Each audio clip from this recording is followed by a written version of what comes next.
Hello, good morning. It's Councillor Glen. It is Saturday, July the 2nd. I hope you had a great Canada Day. And once again, thank you to all of the volunteers who helped put together the community events that so many people enjoyed yesterday in Stittsville and beyond in our city. Anyways, hope you're enjoying a great long weekend. This update today is coming to you a little bit later than normal because earlier this morning I was at Lansdowne Park. There's a Aberdeen festival happening today, marking 30 years since Ottawa City Council voted to save the historic Aberdeen Pavilion. That's the big yellow heritage building that's there. It was a venue where the Stanley Cup was awarded to the Ottawa Senators early in the 20th century, and so many events and activities around Super X and other agricultural fairs and concerts and gatherings, so many things that have happened in that building. It's a beautiful building. Lots going on today at Lansdowne Park. If you're looking for something to do beyond Stittsville, Lansdowne Park could be an option today.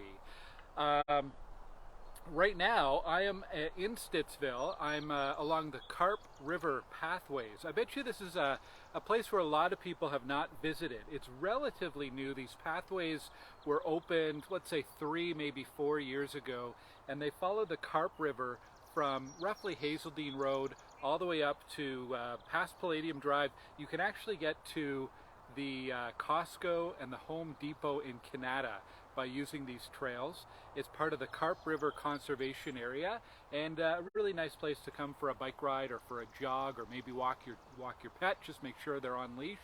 And yeah, a good place you might want to explore this weekend, the Carp River Pathways. I'm just a little bit north of Maple Grove Road. Now, if you're on the west side of the Carp River, you're in Stittsville. If you're on the east side of the Carp River, you are in Kavanagh. Anyways, Carp River Pathway is a good place to visit. I've got a lot of updates today, but I wanted to start with one thing. On a very serious note, 2 days ago, I had my second phone call in 2 weeks with a parent whose child was on a bike and had been hit by a driver. Now, in both cases, thankfully, the kids were not seriously injured. In both cases, the kids were either coming or going from school. In both cases, the driver, I believe, did not stay at the scene, which is really concerning. If you are a driver, please slow down, follow the speed limit, come to a full stop at intersections, give priority to pedestrians and cyclists, and for goodness sake, do not drive away from the scene. Wait until a parent arrives. Wait until police arrives. Want to make sure that kids are not left driving home with an injury or something. Drivers, please do not drive distracted. Put your phone away. Make sure you are focused on driving.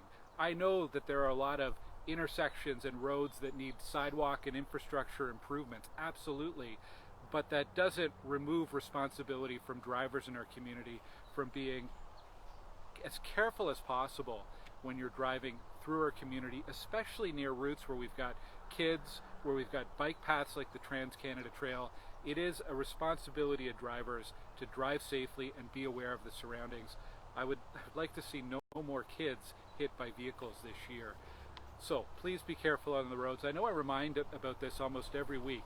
Drive safely, drive to the speed limit, stop at a stop sign, but it's these basic things that all drivers need to pay attention to keep pedestrians and cyclists safe, especially kids.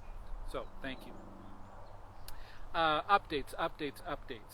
Tree planting, tree replanting. I've had a lot of questions from people. What is the city going to do to help replant some of the trees due to the storm? Well, a couple opportunities. One, you can request a new tree for your front yard through the 311 program, 311, and ask about the Trees and Trust program. You can also go online to ottawa.ca. This is a way that you can get a free tree for your front yard. And the city's hoping to do some replanting this fall. They've also extended the deadline for schools to apply for the schoolyard tree planting program. I know each year there's usually 1 or 2 schools in Stittsville who take advantage of this. Again, it's a free program for schools, so if you're part of a parents' council or if you're a teacher yourself, please go to ottawa.ca. You can find information about that. And cleanup from the storm continues. most of the pathways in Stittsville have been cleared of fallen trees, but there's still a lot of debris and branches to be removed. There's also a lot of stumps, city trees that have fallen over. The stumps are still there. That's a pretty big operation. We do ask for your patience, and the city pickup of debris continues. If you have a question about that, you can email my office, but also check out my website, glengower.ca. Earlier this week, we posted an update about how all of that debris and branch and shingle pickup, the special waste pickup, is happening. So that's a good resource to check out. Also on my website, there's some information there about upcoming blasting in Stittsville.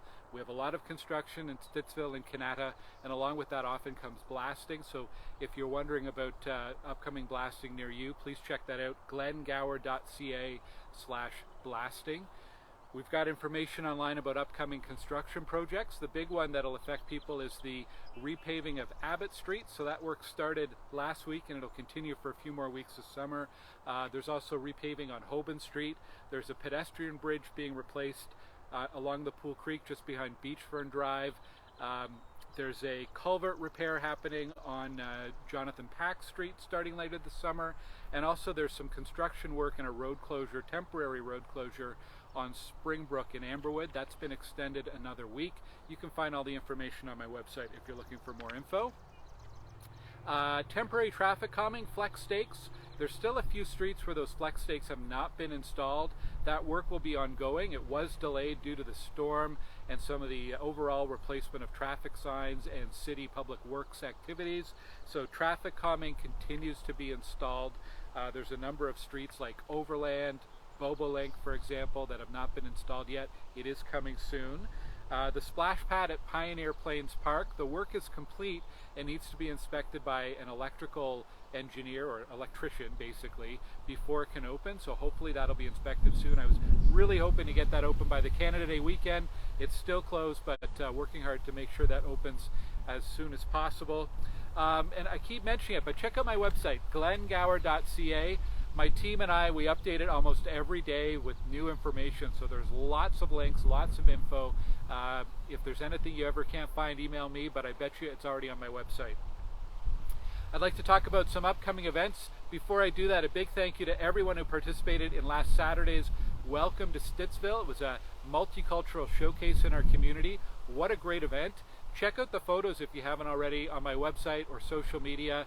Just performances, dance, music, art, food, traditional costumes and dress and so on.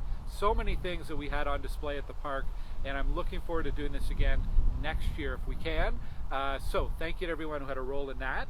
Some upcoming events, a big event on Thursday. This is one of my favorite Stittsville events. It's called the Stittsville Front Porch Concert Series.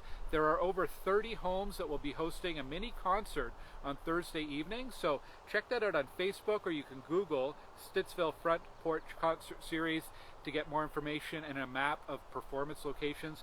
Thank you so much to Sarah Blakely for your work in organizing this. It's a great event. I think this is the third annual event. You can find more information on my website as well. On Friday, we're going to be doing the official naming ceremony for Bradley Square. That's on Stittsville Main Street, just south of Abbott, at the trailhead that leads to the Trans-Canada Trail. That's at either 2 p.m. or 3 p.m., but public's welcome to join us if you're interested in that, in honor of the Bradley family, a very well-known business family that has contributed so much over the history of Stittsville. Next Saturday morning, we're going to do a counselor chat at 10 a.m. at Kavanagh Green. This is the park at the corner of Hazeldean and Stittsville Main Street. There's some tennis courts there, some lawn bowling greens, really nice park. So join us 10 a.m. Kavanagh Green next Saturday for a counselor chat. And of course, we've got the weekly farmers market happening tomorrow next to Village Square Park on Abbott Street. So lots to do in Stittsville, as there always is. I'd like to say before I wrap up a couple thank yous. A big thank you to my team for all the work that they do day in and day out to help residents. Hope I remember everybody here. Amélie, Catherine, Jordan, Isabel, Aline, and Tracy, working hard every day. Thank you for all the work that you do. And a second thank you to everyone who watches these videos every week. I'm glad you watch. I'm glad you're finding them useful, whether you're watching on Facebook or YouTube, or whether you're listening to the podcast version, thank you so much for staying informed about your community. It's really the first step to getting you informed and interested and engaged in what's happening in Stittsville. It's another way that we can help to make sure we have a healthy and well-connected community.